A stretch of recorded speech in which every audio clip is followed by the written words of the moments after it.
Today's Olympic coverage on WIS is brought to you locally in part by Pulliam Ford and Baptist Medical Center. Good evening, everyone, and thanks for joining us for this Olympics news break. Here's a look at the headlines. Our top story, 2 teenagers are charged with arson in connection with last Thursday's church fire in Dillon County. Investigators announced the arrest this afternoon. The Spring Hill AME Church was 79 years old and had a predominantly African-American denomination. SLED Chief Robert Stewart says tips they got from the governor's arson hotline led to the arrest. Reports that the owner of the pipeline that spilled diesel fuel into the Reedy River back in June knew about potential defects in the line. More than 1 million gallons emptied into the river near Fountain Inn, that's south of Greenville. Today, the Greenville News is reporting Colonial Pipeline knew the line was susceptible to cracks. Scientists say it's still too early to tell how much long-term damage this spill did to wildlife. Response today from U.S. Senate hopeful Elliott Close after yesterday's protest by a group of union workers outside his campaign headquarters. About 75 soon-to-be laid-off workers from Springs Industries and their supporters marched outside of Close's Columbia campaign headquarters yesterday. They say Close is a major stockholder in the company and should take responsibility for their job loss. They're worried about not getting a fair severance package. But Close says even though his family owns a majority of Springs Industries, he personally only owns a tiny fraction of the business and says he has no control over the everyday management of the company. This week, we should hear some details about a convention center possibly coming to Columbia. Mayor Bob Coble says this Wednesday a report will be released spelling out how much it would cost and possible locations. And according to the state newspaper, it might be right down from the State House on the corner of Park and Senate. Mayor Coble says a 1-cent tourist tax would cover the costs. Some 10,000 members of a Pentecostal denomination are in Columbia for a convention. And this morning, this 7-building church complex in Columbia was dedicated. It includes a cultural and an education center.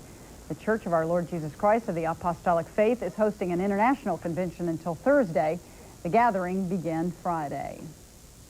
A group of children from Northern Ireland get a river's eye view of the capital city today. They got a canoeing trip down the Saluda River from Jay Alley with Canoeing for Kids. They left for the 2-hour canoe trip late this morning from Irmo. The children are in Columbia as part of the Irish Children's Summer Program, which brings together Catholic and Protestant children from war-torn Belfast. For many of us, the Summer Games bring out a wide range of emotions. How can we forget Carrie Struggs making her last vault jump with an injured ankle, and the horror of the bombing in Centennial Olympic Park? What moments will you remember most? Here's what some of you had to say. Well, I enjoy the track and field activities, but if I had to pick my favorite activity, it would probably be gymnastics. Shannon Miller and Dominique Dawes, I think they represented us well. I like to see USA win the golds and the silvers and the bronze. And I know we have a lot of medals all put together. It's very interesting. Just go there and see people from everywhere in the world, and you see the best sport people in the world. I enjoyed watching it, and it being so close to Columbia this year, it was so exciting to see us take away so much gold. Well, a number of roads are closed in Columbia for an annual bike race, the 5 Points Criterium. Hundreds of cyclers have traveled from around the state and beyond to compete in the short circuit race, now in its 5th year. And this year, there are some Olympic cyclers straight from Atlanta. Amateurs also compete in a total of 5 races. All proceeds go to Children's Hospital at Richland Memorial. Roads are expected to open back up by 10 o'clock. Stay with us. Brady Smith is up next with the forecast. Baptist Medical Center salutes the Olympic athletes.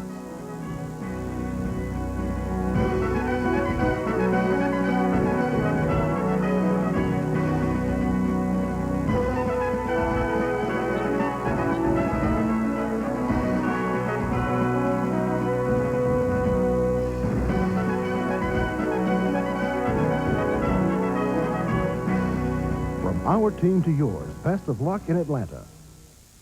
Guys, you know, we see a lot of young and first-time buyers. Only Pulliam has a 4-point plan just for them. With 100% financing, they can establish credit instantly. We'll make their first payment for them, and they get $700 cash back to use any way they want. seems like half our Ranger and Escort buyers use this program. With this overflow crunch, tell them now's the time to buy. We're selling at invoice. Guys, we don't want a single deal turned down. If you like music that moves, you're in for a blast. Sunday, August 11th at the Columbia Summer Music Games. I'm Ed Heil, and WIS invites you to check out this national competition at Irmo High Stadium starting at 7 o'clock. Tickets are available at Columbia area music stores, or you can call 750-1332 for more information. The Columbia Summer Music Games and WIS, Sunday, August 11th. Let's check in with Brady Smith now to see how our weather is shaping up. Well, we thought we might have some showers in the area, and we saw the bike race earlier out there, and they didn't have any problems with it, really. No rain to speak of, at least here in Columbia today. Lucky, right? Getting hot and humid, though, as we can see outside. Let's take a look at our satellite image right now, showing that stationary front. If you've kept up with the weather the last week, you've seen that stationary front in the area, and it's slowly dissipating, though. High pressure starting to build in out of the south and east. And with that high pressure, hot and humid conditions are going to return to the Midlands later on this week. North of the front, though, right now still dry and mild across portions of the Ohio Valley and Northeast as well. Take a look at our forecast for tonight. Partly cloudy skies with just a slight chance of thunderstorms the rest of the evening. 72 degrees the overnight low. And then tomorrow, partly cloudy skies, a few isolated thunderstorms, but they'll be few and far between. And our chance of thunderstorms is going to diminish as we head through the week as well. High of 92. So looking like a pretty nice week coming up, but we will get into that hot and humid conditions. We're used to it. Yes, it's summertime in Columbia.